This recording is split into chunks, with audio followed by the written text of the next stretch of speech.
Pemirsa ingin tahu perkembangan terbaru yang sedang penting? Segmen Catatan Siang akan menyajikan isu terkini dan inspiratif. Kami akan hadirkan sisi unik dan menarik yang terjadi di kota-kota besar tanah air dalam Catatan Siang.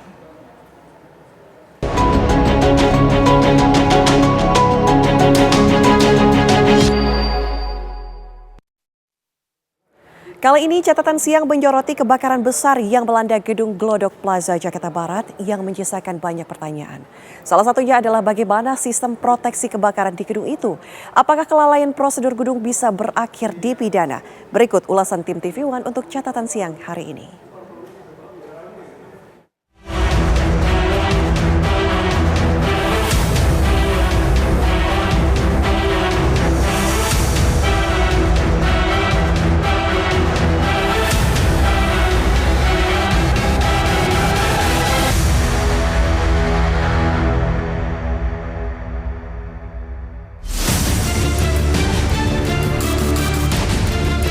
Rabu 15 Januari 2025, kebakaran hebat melanda gedung Glodok Plaza yang berada di Kelurahan Mangga Besar, Taman Sari, Jakarta Barat.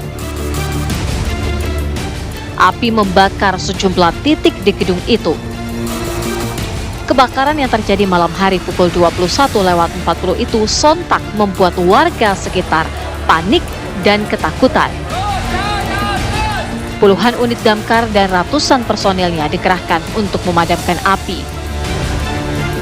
Sulitnya menjangkau titik kebakaran menjadi tantangan bagi para personil damkar. Pekatnya asap tidak hanya membuat jarak pandang teramat terbatas, namun juga berpengaruh ke pernafasan para petugas. Api pertama kali terlihat dari lantai 7 yang diduga merupakan area diskotik. Api lantas melalap gedung Glodok Plaza yang pernah amat populer pada zamannya. Kebakaran pun dengan cepat merambat hingga menyebar ke atap gedung. Saat kebakaran terjadi, sempat terlihat beberapa orang yang meminta pertolongan dari lokasi kejadian di lantai 7 dan 8. Material peredam suara atau glass wall yang biasa digunakan untuk ruang karaoke dan diskotik diduga kuat sebagai penyebab api cepat membesar dan menyebar. Glass wall yang terbuat dari fiberglass inilah yang sangat rentan terbakar. Para korban diduga kesulitan menemukan jalur evakuasi saat hendak menyelamatkan diri. Para korban disebut-sebut tidak mendengar adanya peringatan tanda bahaya saat kebakaran itu terjadi. Apakah ini artinya proteksi kebakaran di gedung tidak memadai? Ya, dari kasus Glodok Plaza ya, paling tidak kita mempelajari 3 hal. Yang pertama nanti biarkan pihak berwajib dan pemerintah daerah untuk melakukan yang disebut namanya audit bangunan ataupun juga forensik bangunan ya, untuk mengetahui secara pasti bagaimana penyebab utama kebakaran tadi. Ya, kita akan tahu misalnya apakah karena hubungan arus pendek misalnya, atau bagaimana sistem pemadam kebakarannya berjalan dengan efektif atau tidak, apakah ada jalur evakuasi dan seterusnya. Ini PR pertama yang nanti perlu menjadi catatan. Nah, kedua yang juga harus dipastikan adalah pasca kebakaran kemarin, apakah gedung bangunan Glodok Plaza ini masih layak digunakan atau tidak ya.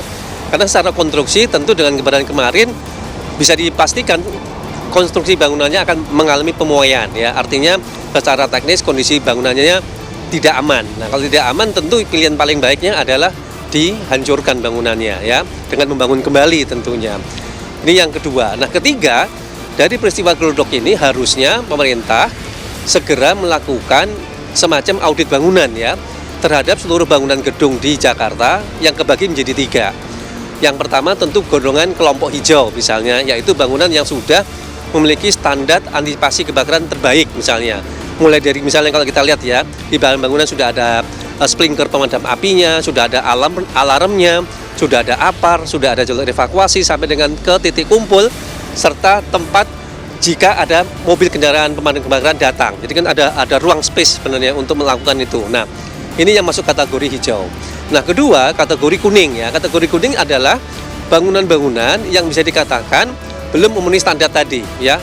Misal belum lengkap misalnya, jaringan sprinklernya belum ada, aparnya bahkan belum ada, jalur evakuasinya tidak memadai misalnya ya, sehingga perlu dilakukan namanya retrofit atau renovasi bangunan ya, yang tentu harus memenuhi standar bangunan yang tadi antisipasi untuk kebakaran. Ini poin kelompok yang kedua. Nah, kelompok yang ketiga adalah kelompok merah. Kelompok merah adalah kelompok bangunan gedung, terutama bangunan tua ini biasanya di atas 20 tahun ke atas, yang kondisinya sudah tidak layak pakai ya. Misalnya di situ jaringan kabelnya semrawut misalnya, tidak dilengkapi sama sekali dengan sistem pemadam kebakaran gedung tadi ya. Maka pilihan terburuknya adalah bangunan-bangunan tersebut kalau memang sudah tidak bisa diperbaiki tentunya adalah dihancurkan. Ini yang perlu segera diantisipasi supaya tidak terjadi kebakaran terulang kembali seperti yang terjadi di daerah bangunan gedung Glodok Plaza tadi. Nah, tentu nanti dari hasil forensik akan segera diketahui ya penyebab pertama, tentunya penyebab utama kebakaran ya. Kalau kita membaca data, sebagian besar kebakaran di Jakarta kan karena hubungan arus pendek ya. Ini tentu nanti akan diselidiki hasil forensiknya bagaimana. Nah, setelah itu tentu perlu diselidiki juga bagaimana standar keamanan ataupun sistem pemadam kebakaran gedung di Glodok Plaza tadi. Lantas, apakah peristiwa ini bisa masuk ke ranah pidana? Yang pasti kita tidak melihat ini hanya dari segi hukumnya saja, tapi memang harus ada perbaikan di semua sektor, termasuk apakah kemudian berjalan SOP pemeliharaannya di sana, pemeliharaan gedung dan lain sebagainya, sehingga kemudian bisa nanti ditelusuri apakah memang ada perbuatan pidana di dalamnya. Karena memang konteks perbuatan pidana yang mungkin dikenakan dalam pasal ini adalah pasal 359 KUHP terkait dengan kelalaian yang mengakibatkan kematian. Nah, tentunya polisi harus melihat ini dengan memanggil para saksi terlebih dahulu kan. Kemudian juga bisa saja dimintai keterangan atau pertanggungjawaban dari misalnya pemilik ya, pengelola maupun mereka yang berkaitan dengan pemeliharaan buildingnya tadi atau gedungnya tadi. Nah, sehingga ini kalaupun nanti akan ditetapkan ada perbuatan pidananya sudah utuh gitu ya, sudah memang jelas ada kerangka pidananya atau tidak.